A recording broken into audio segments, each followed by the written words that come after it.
Welcome to the world of science fiction and forgotten worlds. Alien Universe. Don't forget to like, subscribe, and never miss a new movies and story from this channel. The first thing Captain Ryland Cade noticed was the silence. Not the normal quiet of space, but the kind of silence that feels wrong, like the universe itself is holding its breath. Station K7 had been drifting alone for more than 50 years. No power, no signals. No ships ever came this far anymore. A place was supposed to be dead. But as Ryland stepped through the broken airlock, he heard something. Tap, tap, tap, and silence again. Ryland froze. His helmet light moved slowly across the dark corridor. Dust floated in the air like tiny stars. "Did you hear that?" he asked quietly. Behind him, Lieutenant Lyra Voss adjusted her scanner. "Hear what?" "That sound." Sergeant Meko, the largest soldier in the team, laughed softly through the combs. "Captain, this station's been empty longer than we've been alive. It's probably metal shifting." But Ryland knew the difference between metal and intention. And that sound had intention. Then it came again. 3 taps. A pause. 2 taps. Another pause. 1 final tap. Ryland felt a chill run down his spine. The pattern repeated again, slow and careful. 3, 2, 1. Someone or something was sending a signal. Lyra looked down at her scanner again. "I still have no life signs. No heat. No oxygen. Nothing alive here." "Then what's making the sound?" Mako asked. No one answered. The 3 soldiers moved deeper into the station. Their boots echoed softly in the long hallway. The walls were scratched and damaged, as if someone had tried to claw their way out. The tapping continued. 3, 2, 1. Every time they moved forward, the sound became louder. "Whatever it is, it's ahead of us," Ryland said. They turned a corner and stopped. At the end of the corridor stood a massive steel door. A cross. Its surface was an old Coalition warning symbol burned into the metal. "Quarantine.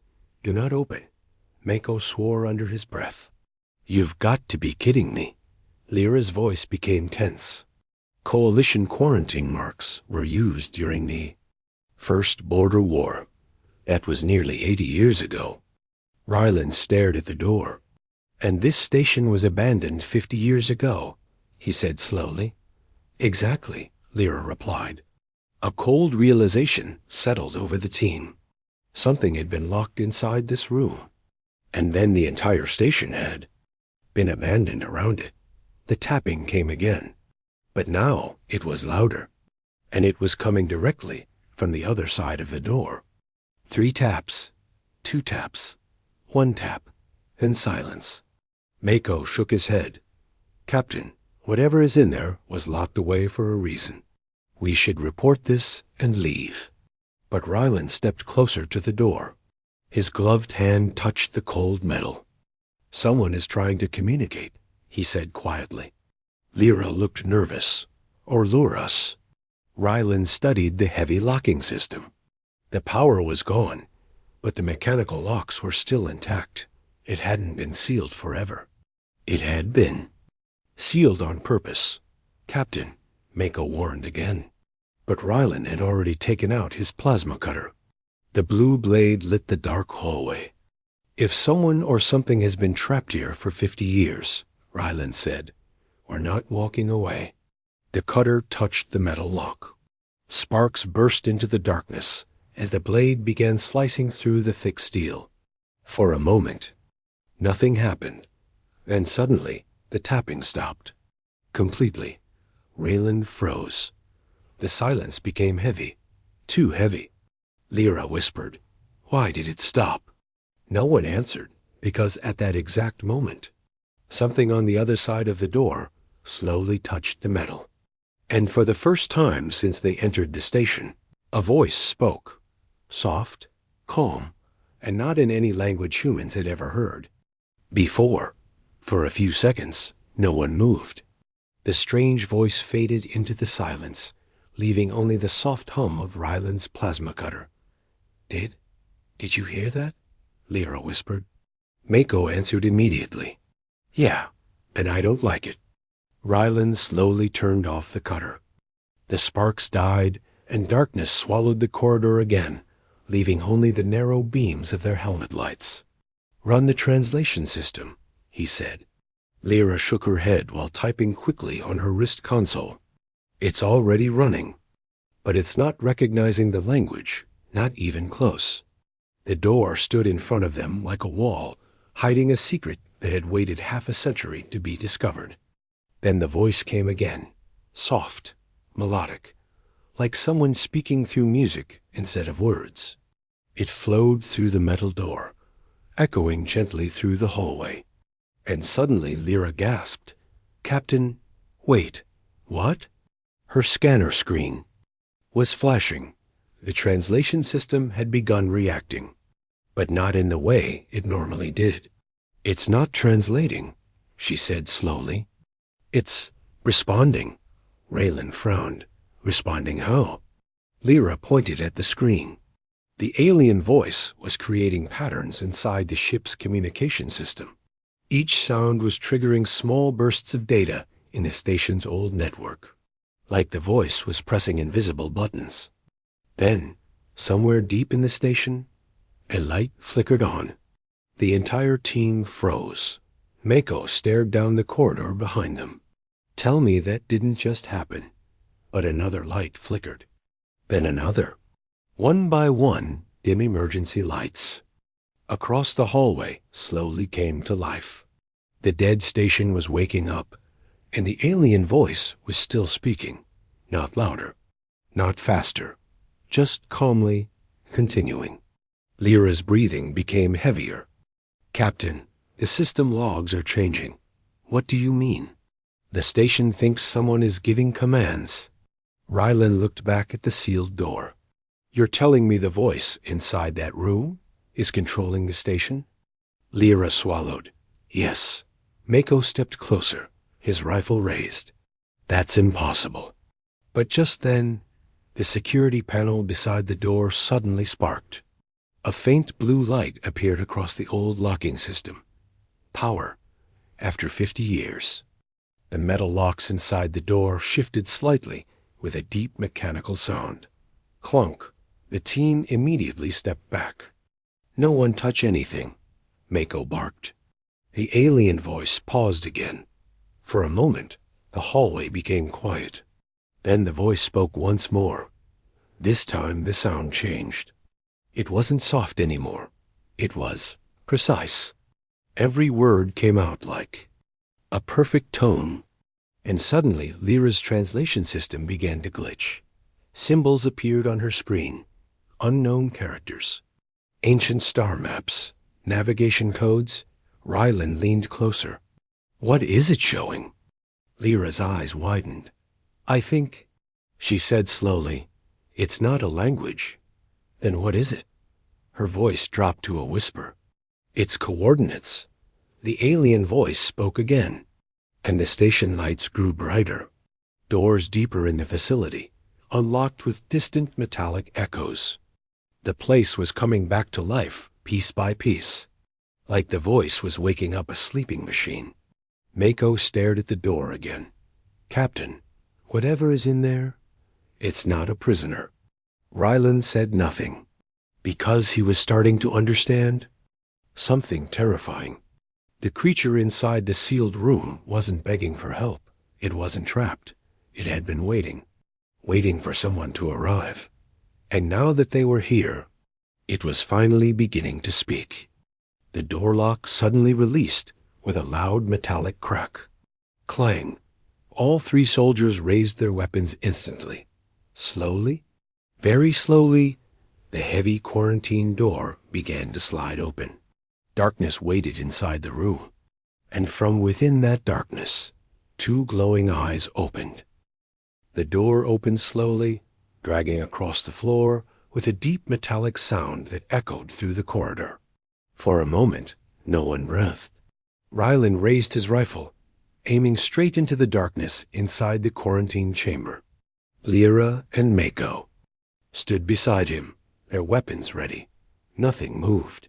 Only the faint glow of emergency lights reached into the room, revealing cold metal walls and a small empty space in the center.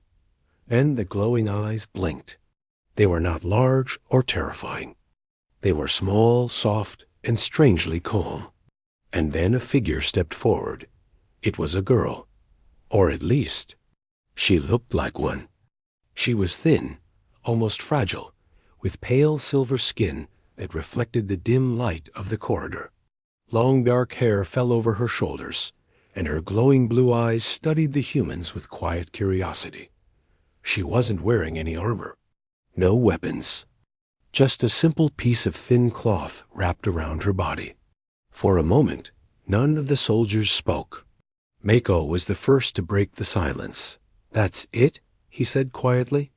"That's what they locked away?" The girl tilted her head slightly, watching them the way someone watches a strange animal they have never seen before. Then she spoke again. The same musical language filled the corridor. Soft notes rising and falling like a strange song. Lyra quickly checked her console, but it still showed the same unknown symbols and star maps. "I still can't translate it," she whispered. The girl took one small step forward. Mako immediately aimed his rifle directly at her chest. "Stop right there." She stopped instantly, not scared, not angry, just calm. Her glowing eyes moved slowly from one soldier to the next until they stopped on Rylan. For a few seconds, the two simply looked at each other. Then she spoke again. This time the sound changed. The strange musical tones shifted slightly, becoming slower, clearer. Lyra suddenly gasped. "Captain, wait! What is it?" Her translation system was finally beginning to understand. Something, but not words, numbers, coordinates, star systems. Entire maps were appearing across her screen. The alien girl was still speaking calmly, but every sound she made was feeding new data into the station systems. Lights deeper in the station flickered brighter. Old navigation panels began activating. Ancient computers started waking up after decades of silence. "She's controlling the station again," Mako said. But Lyra shook her head. "No, it's bigger than that." Rylan looked at her. "Explain." Lyra turned the screen toward him. The map wasn't just the station. It was the galaxy. Thousands of star routes appeared like glowing lines stretching across space. Hidden gates, lost colonies, unknown travel, paths, information that had been erased from human records centuries ago. Rylan's eyes widened. Where is she getting that data? Lyra answered in a stunned whisper. "She's not getting it from the station." "Then where?" Lyra looked at the alien girl again. The girl had stopped speaking now. She simply stood there quietly, watching them. "She is the data," Lyra said. Mako frowned. "What does that even mean?" Rylan slowly lowered his rifle. The girl noticed the movement, and for the first time since they opened the door, she smiled. It wasn't a threatening smile. It was gentle, almost relieved. Then she spoke again. But this time, the sound that came from her mouth changed completely. The musical alien tones disappeared, and in slow, careful words, she spoke in human language. "I waited a very long time." The three soldiers froze. Lyra stared at her in disbelief. You can speak our language?" The girl looked around the corridor, studying the lights and metal walls, like someone seeing the world again after a long dream. Then her glowing eyes returned to Rylan. "Yes," she said softly. "I learned it from the stars." For several seconds, no one said anything. The alien girl's words hung in the air like a quiet storm. "I learned it from the stars." Mako lowered his rifle slightly, but didn't relax. "Captain, That doesn't make any sense. Rylan was still staring at her. What do you mean you learned it from the stars? The girl looked up at the ceiling lights, blinking slowly as if they were brighter than she expected. Then she answered, I listen. Lyra frowned. Listen to what? The signals, the girl said calmly. Ships, stations, satellites, everything that speaks in the dark. Lyra's console suddenly beeped again. Her eyes widened as she checked the new data flooding her screen. Captain, she's right. What do you mean? The station's communication system isn't just receiving signals, Lyra said. It's been recording them for decades. Raylan turned back toward the girl. You've been listening to every signal in space for 50 years? She nodded slowly. Learning. Mako looked confused. That's impossible. No one can process that much information. The girl looked at him quietly. Then she said something that made the air in the corridor suddenly feel colder. My kind can. Lyra leaned closer to her scanner again.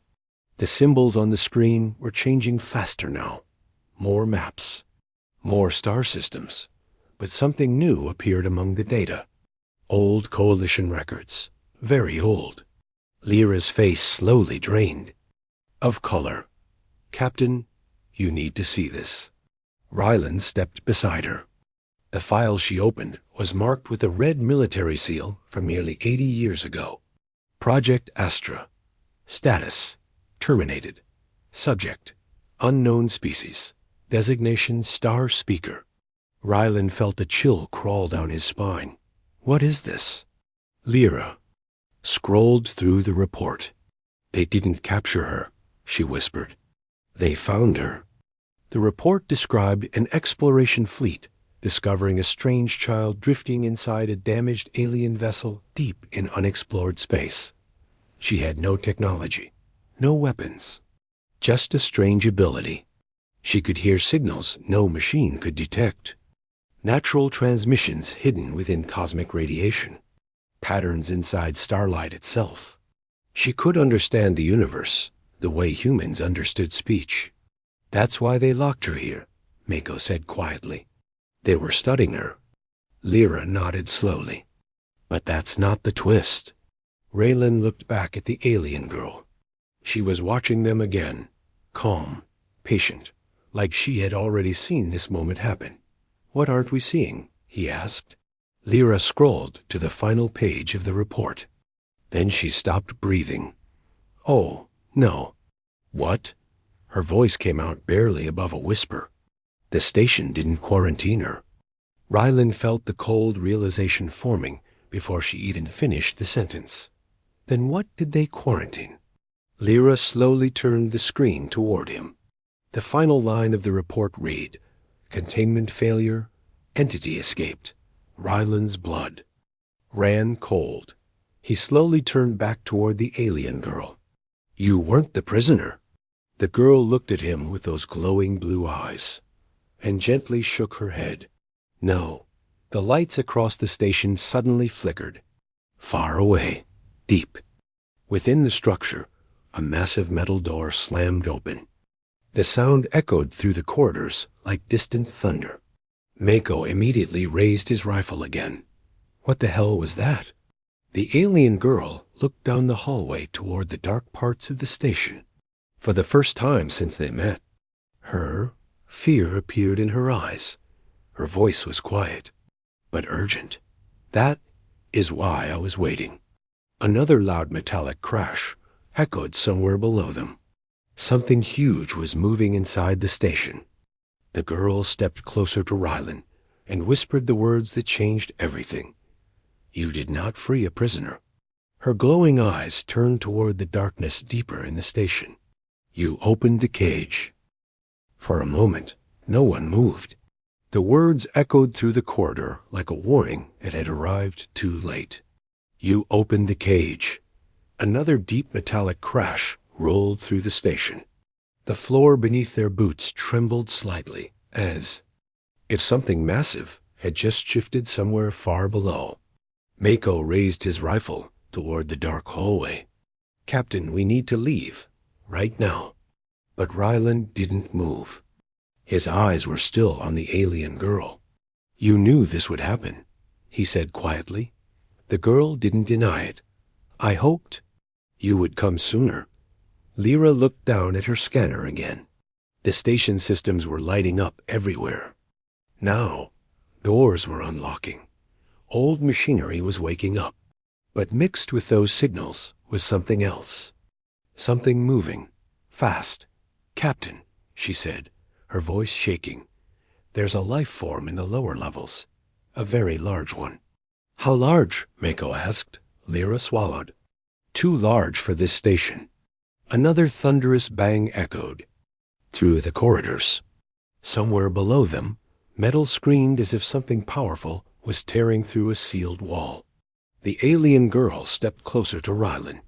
"You must leave," she said. Ryland shook his head, not without answers. The girl looked at him for a long second, as if measuring his courage. Then she spoke. "My people are called the Star Speakers. We hear the language hidden inside the universe. Every signal, every pulse, every whisper of energy across space." Lyra nodded slowly. "That explains the maps, the signals, the data." "But the creature below," Raylan said. The girl's glowing eyes dimmed slightly. "It hunts my kind." The words made the corridor feel colder. "It follows our voices through the stars. Where we go." "It comes," Mako frowned. "So the Coalition locked you in here to protect themselves?" The girl shook her head. "No, they locked me here to trap it." The team fell silent. The truth slowly settled over them like a shadow. The station wasn't a prison. It was bait. Ryland looked down the dark hallway, where the distant sounds were growing louder. "Because it was following you?" "Yes." Another violent crash shook the entire structure. The emergency lights flickered wildly. Lyra looked at her scanner again and suddenly went pale. "It's coming up the central shaft." "How long?" Rylan asked. "Minutes. Maybe less." The alien girl stepped past them and looked out the station's cracked observation window. Beyond the glass, the endless stars stretched across the blackness of space. For 50 years she had waited here, alone, listening, learning, hoping someone would arrive before the creature did. But the moment had finally come. Raylan stepped beside her. "You said it follows your voice," he said. "Yes. And you speak the language of the stars." She nodded. Rylan understood immediately. "You can lure it." The girl looked at him carefully. "Yes, but if you do that," Lyra said, realizing the plan. The girl gave a small, peaceful smile. "Then it will follow me." Mako shook his head. "That's suicide." "No," she said gently. "It is the only way." Another roar of tearing metal echoed closer now. The creature was climbing the station toward them. Raylan turned to his team. "Get the ship ready." Lyra stared at him. "Captain, that's an order." The alien girl stepped toward the open docking corridor leading to their ship. But before she reached it, Ryland stopped her. "You waited 50 years for someone to arrive," he said. "Why?" She looked at him with those glowing blue eyes. "Because humans are the only species that still explore the dark." Raylan gave a faint smile. "Good answer." Minutes later, their small patrol ship pulled away from the station. Inside the control room, alarms blared as Lyra watched the scanner. "Captain, it's here." Through the observation window, something enormous burst through the outer hull of the station. A shape too large, too twisted to understand.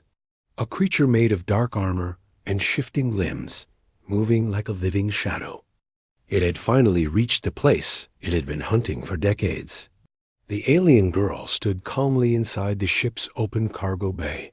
Space wind pulled gently at her hair as the outer door opened. Ryland stepped beside her one last time. "You don't have to do this alone," he said. She shook her head softly. You already helped. Then she began to sing. Not words, not music, but the strange, beautiful language that had awakened the station. The language of the stars. The creature instantly reacted. Its massive body turned toward the ship. It had heard her. Slowly, the alien girl stepped out into open space. Her glowing form drifted away from the ship like a small star against the darkness.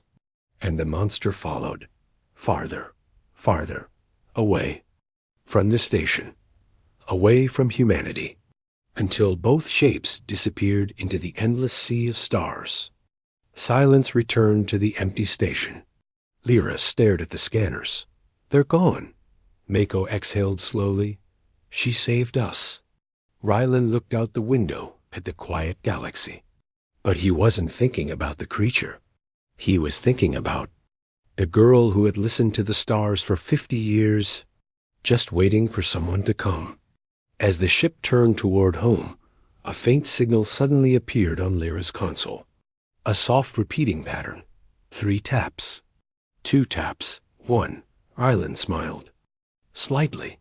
Because somewhere out there, in the deep dark of space, the stars were still speaking.